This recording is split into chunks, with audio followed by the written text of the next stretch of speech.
Hello everybody, my name is Cameron Brown and a warm welcome to the How to Cameron channel, and in today's video I wanted to make a video talking about the easiest A levels. Now I understand a lot of people are just going to expect me to go, oh business, it's the easiest subject ever.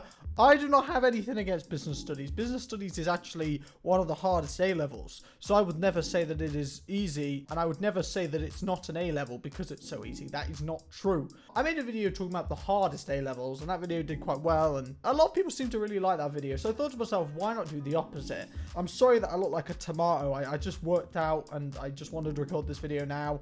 I'm trying to get fit for Valentine's Day. I know that I may have mentioned it a bit, and if you follow my Instagram, you'll notice that I've really put in a lot of effort into, you know, taking the best pictures of myself just to get a date. That is factual, so please give me a break. Soft subjects. Advice on picking your A levels. Okay, I think this person talks about what subjects are particularly easy. Anyway, let's watch this video. It's only 2 minutes long. That's good. Hey guys, it is time for you to decide on your A levels, but there are some I've subjects watched you her need to be before. wary of. This is just taking me back to be GCSEs. cautious of before you take them.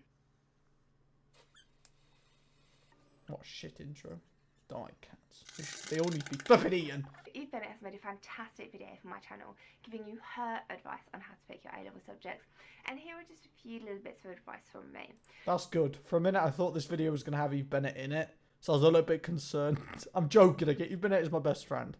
So, universities have a list of what they call soft subjects. They're a list of facilitating subjects. The opposite of erect. But there are some flaccid soft subjects that universities don't really count. Now, this doesn't go for all universities. We're mainly talking about like Russell Group universities. Or if business is noted on this, I'm just going to laugh so hard, but then I'm going to cry because I actually take business. I bet it's going to be only relevant to like Oxford though, and flipping Cambridge uni. I bet there's only like 3 or 4 unis that actually care about soft subjects. Or i.e. they don't care about the certain soft subjects, but they consider some subjects soft. I imagine a lot of them just wouldn't care. The really, really hard places to get into.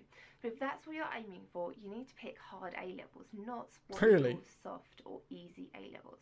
What happens if there's a degree course on the said soft subject? This doesn't make any sense to me. So what I mean by soft A levels? Flaccid. I'm talking about media studies, photography, accounting, film studies, art, leisure, PE. Accounting? How's that a soft subject? Accounting? Okay. Fam, this just looks boring. This does not look... This is not comparable to photography. I'm sorry. But it is an irrelevant subject. I get what they mean by that. Now, if you want to go on and be a PE teacher, obviously you need to have PE A level. That would be a good thing. If you want to go on and be an artist or a photographer, unemployed. If you want to be unemployed, I'm joking. It's a joke. It's a joke. It's a joke. Then arts and photography A level are really, really good things. But if you want to go on and be an accountant, accounting A level isn't necessarily going to do you any good. You're much better going to be choosing things like maths and economics. I'm sorry, but how retarded does that seriously sound? If you want to be an accountant, don't take accountancy at A level. Seriously, accountancy at A level, like, it should be revamped. Like, literally, people, yeah, they'll get into Oxbridge, for example, to study, I don't know, flipping chemistry or whatever. Yeah, it's a really hard degree. Yeah, they're at a very prestigious place, but they'll probably never make anywhere near as much money as an accountant who doesn't even require a specific accountancy degree. I'm sure you don't. Harder subjects, but not business studies. They don't like business studies. Economics is your better choice. Nah. Hey. No, I couldn't even take flipping economics. I wanted to take economics, but business was the only thing available. This is annoying me. Why does business studies get all the hate? It does not deserve it.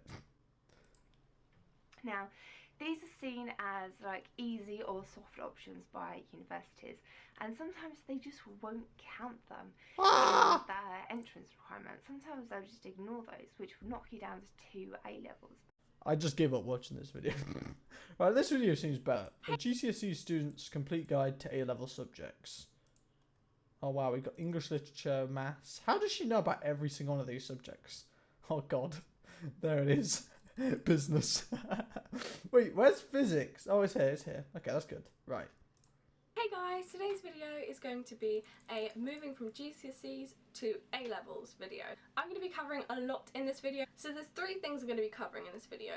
First and foremost, the real difference between GCSEs and A-levels. Secondly is my advice for those going into the pros, the cons, and people's advice for those specific subjects. Now obviously I only do 3 subjects, so I can't start talking about physics and act like I know what I'm talking about. I've gathered a mix of 12 of my friends and then my... Right, okay.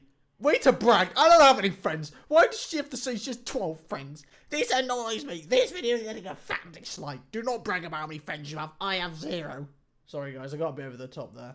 And I will mention them and I will show their names. Basically, my friends have been really kind in answering a few of the questions that I've sent them on messages. I appreciate it.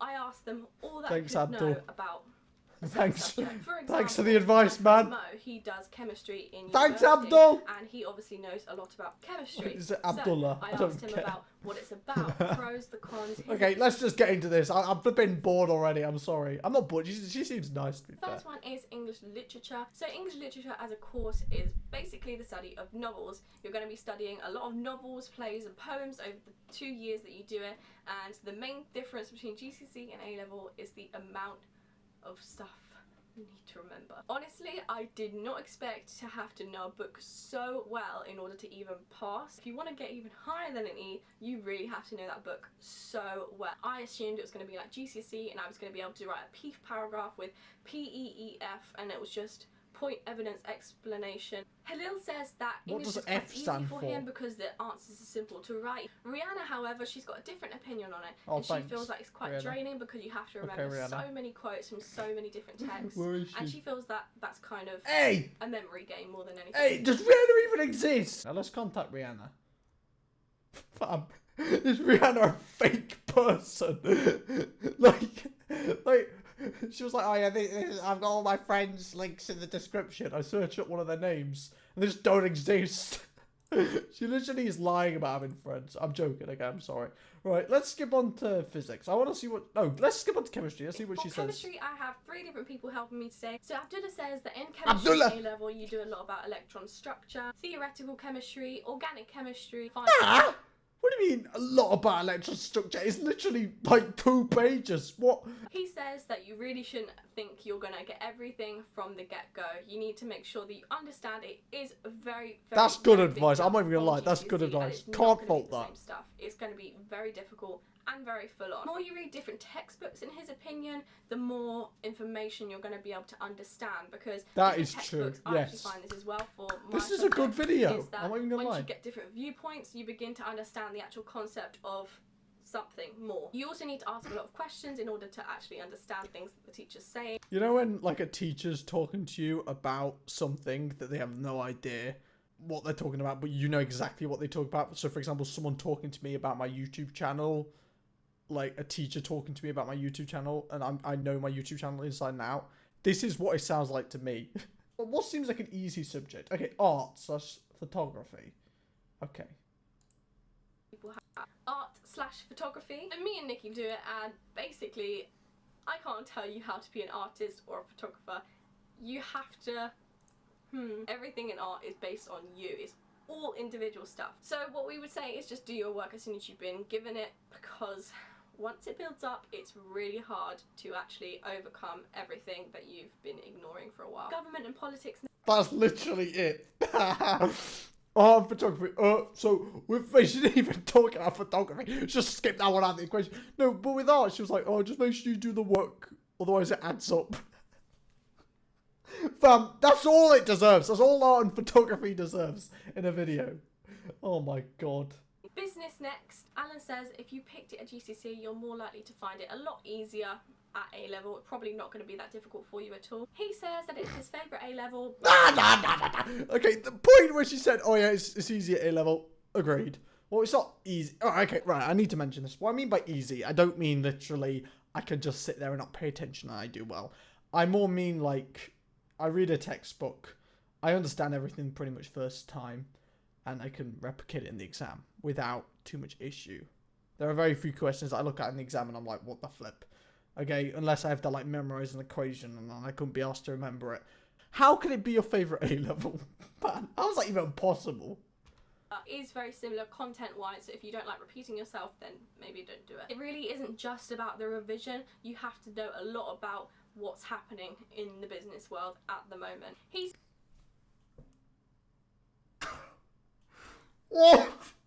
You have to know a lot about what's happening in the business world. No, you don't. Is that a different planet? Nah. No, that's just annoying me now. For people who want to have a summary of what business studies is, it's reading from a textbook that's ridiculously long. Literally, there's a whole page talking about what profit is. It's depressing as hell. But pretty much, for me, like, there's this massive textbook. You have to read the textbook, pretty much. And only, like, 10% of the textbook is actually useful. The rest of it's just waffle that tries to overcomplicate everything to warrant it as an actual A-level. And as long as you read the question good enough in the exam, that's it, you're fine. If you rush the questions, like the long questions, you're kind of screwed. Anyway, I'm going to end this video here. This was a fun video to record. Hopefully you enjoyed watching it. Smash like if you did. Subscribe to the channel if you're new today. And I'll be seeing you guys later. Let's dab out together, guys.